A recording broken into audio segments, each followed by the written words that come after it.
Factory reset জিনিসটা কি? আমরা অনেকেই জানি যে ফোন যদি অনেক সময় স্লো হয়ে যায় বা র্যাম ম্যানেজমেন্ট যদি খারাপ হয়ে যায়, সেক্ষেত্রে আপনারা ফোনটি ফ্যাক্টরি রিসেট দিলে সাধারণত এগুলো প্রবলেম সলভ হয়ে যায়। কিন্তু ফ্যাক্টরি রিসেট দেওয়ার সাথে সাথেই আপনাদের ফোনে যতগুলো ডেটা থাকবে বা ছবি, কন্ট্যাক্ট নাম্বার এগুলো যদি আপনার ফোনে থেকে থাকে অর্থাৎ ইন্টারনাল মেমোরিতে, সেক্ষেত্রে আপনার সকল ফাইলস সহ ডিলিট হয়ে যাবে। কথা হচ্ছে যে ফ্যাক্টরি রিসেট জিনিসটা কি? ফোনটি যখন ফ্যাক্টরি থেকে তৈরি হয় সে সময়ে আপনার ফোনের যে সেটিংস থাকে ডিফল্ট, সেগুলোকেই বলা হয় ফ্যাক্টরি রিসেট। অর্থাৎ ফ্যাক্টরিতে থাকা অবস্থায় বা ফ্যাক্টরি থেকে অ্যাসেম্বল হবার পরে ফোনে ডিফল্টভাবে যে সেটিংসগুলো থাকে সেগুলোকে পুনরায় নিয়ে আসাই হচ্ছে ফ্যাক্টরি রিসেট। আমরা আজকে এই ভিডিওতে জানবো বা দেখব কিভাবে আপনারা Xiaomi, Redmi, POCO এই ডিভাইসগুলোতে ফ্যাক্টরি রিসেট করতে পারেন।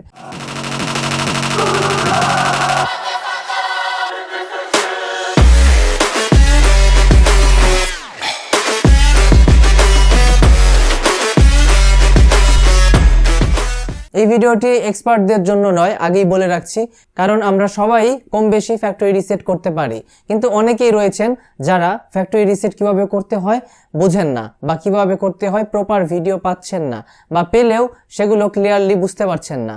তো যাই হোক, আজকের ভিডিওতে আমি আপনাদেরকে দেখাবো আপনারা কিভাবে Xiaomi, POCO, Redmi এই তিনটা ডিভাইসে প্রপারলি ফ্যাক্টরি রিসেট করে নিতে পারেন। তো চলুন শুরু করা যাক। প্রথমে আমরা ফোন স্ক্রিনে চলে যাচ্ছি এবং সেখান থেকে আমরা চলে যাব ফোনের সেটিংসে এবং স্ক্রল ডাউন করব। একেবারে নিচে গিয়ে দেখতে পাবো সেখানে রয়েছে অ্যাডিশনাল সেটিংস। অ্যাডিশনাল সেটিংস থেকে আমরা নিচে গিয়ে দেখতে পাবো ফ্যাক্টরি রিসেট। সেখানে গিয়ে আমরা দেখতে পাবো নিচেই ইরেজ অল ডাটা। এখানে ক্লিক করার সাথে সাথেই আপনাদেরকে এখানে ব্যাকআপ নিতে বলবে। আপনারা চাইলে ব্যাকআপ রাখতে পারেন, আর যদি না চান তাহলে আপনারা ডিরেক্টলি এখানে ফ্যাক্টরি রিসেটে ক্লিক করে দিবেন। সো আমি এখানে ডিরেক্টলি ফ্যাক্টরি রিসেটে ক্লিক করে দিচ্ছি এবং এখানে একটি নোটিফিকেশন আসবে। সো এখানে 10 সেকেন্ড ওয়েট করবেন এবং এরপরে জাস্ট নেক্সটে ক্লিক করে দিবেন। এরপরে আবারও আরেকটি নোটিফিকেশন আসবে, এখানেও আপনারা 10 সেকেন্ড ওয়েট করে জাস্ট ওকেতে প্রেস করে দিবেন। সো আমরা ওকেতে প্রেস করে দিলাম এবং ফোনটি দেখতেই পাচ্ছেন অফ হয়ে গেল এবং কিছুক্ষণের মধ্যেই ফোনটি আবারও অন হবে, অর্থাৎ ফোনটি রিসেট এর কাজ সম্পূর্ণ হবে। সো এখানে কিছুটা সময় লাগবে, 2-4 মিনিট বা 5 মিনিটও কমপক্ষে লাগতে পারে। সো অবশ্যই আপনারা ধৈর্য ধরবেন।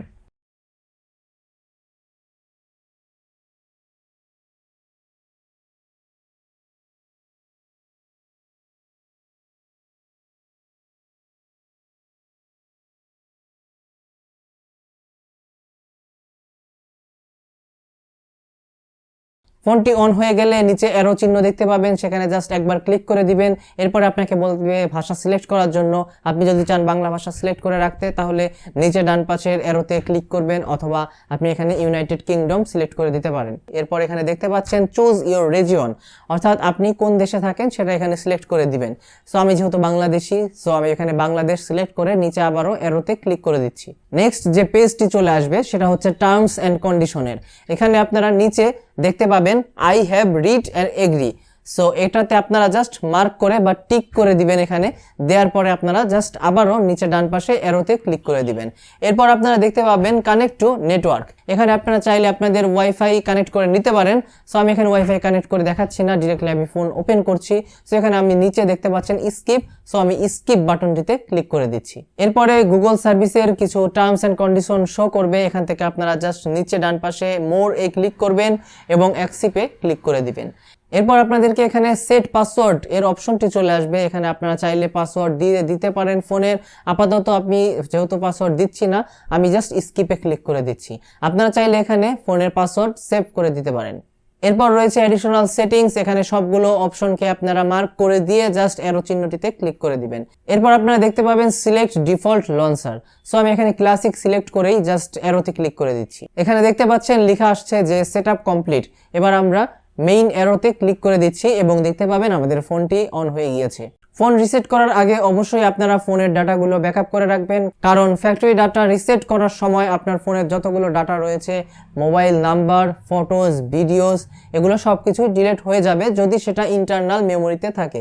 যদি আপনারা জানতে চান কিভাবে ফোনের ডাটা ব্যাকআপ রেখে অর্থাৎ টোটালি আপনার কোনো ফাইল ডিলিট হবে না। এভাবে করে তারপর আপনি ফ্যাক্টরি রিসেট কিভাবে করতে পারেন যদি জানতে চান অবশ্যই কমেন্ট সেকশনে জানিয়ে দিবেন, এবং ভিডিওটি যদি ভালো লেগে থাকে অবশ্যই লাইক, কমেন্ট এবং শেয়ার করে দিবেন।